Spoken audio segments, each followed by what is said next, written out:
I'm going to start something today called morning coffee. And each time I come on with morning coffee, I'm going to tell about old memories from maybe back in the 50s, 60s, 70s. My family, I'd said before in another video about Hank Mormon, moved here in 1958, summer of 1958. In fact, we moved on my brother's birthday, Rod. On July the 10th. I didn't know that, but he was telling me when he moved out to Colorado, he moved recently in the last couple of years on July 10th on his birthday there. And he said, "Do you remember what we were doing back in 1958? And I said, "Well, yeah, we moved here." And he says, "Yeah, we moved here on my birthday." Well, there are a couple of memories that I have from that summer of 1958. One of the first things that you do when you move to another town is you try to pick out a church to go to. And we went out to Old 10 Mile Church one Sunday. I guess we were invited. And Rudolph Schlag, I believe is his name. If it's not, then someone needs to correct me. But Reverend Schlag was the pastor out there, and I was 5 years old. And Reverend Schlag could get very loud. And he was going on and preaching. And I know the Holy Spirit was with him and everything. And he was preaching. And all of a sudden he stopped. And guess what was happening? I had been sitting there 5 years old, listening to him yell and scream. And I was going, "Ah!" And no one around me could hear me.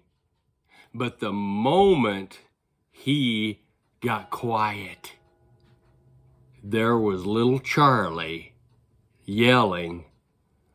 So needless to say, we didn't go back to that church. My mom and dad, I guess, were too embarrassed. I kind of liked it out there, though. But anyway, another first memory.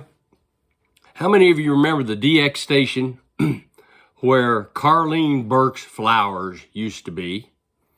And then Tara's Flowers was there. And then now it's Mitchell's Flowers. Well, there was a DX gas station, and it was run by a guy by the name of Charlie Sloan.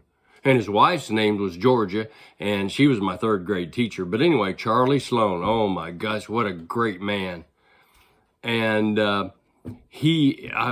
our family would stop there at that corner gas station and get gasoline. We did it other places too. I'm going to talk about a lot of the other gasoline stations here in another few mornings. But anyway, morning coffee. But anyway, Charlie Sloan and my brother Earl really took to each other. And when we would drive up and get gas, Charlie would just really, he'd talk to Earl, he'd talk to all of us, and Earl would just grin. Well, we lived out on West Star Route, which was west of the DX station, and we lived out there on West Star Route, right by Herman and Nellie Gibbs, or Nellie Gibbs, across from Warner Anderson, right out there by the fairground, okay? And where Herman and Nellie used to live, Bernice Ellis has lived there and may still live there. Well, anyway, we lived out there on West Star Route, and one day we get this phone call, and it's Charlie Sloan from the DX gas station, and he says, "Audrey, Harold, or whoever answered the phone, Earl is here.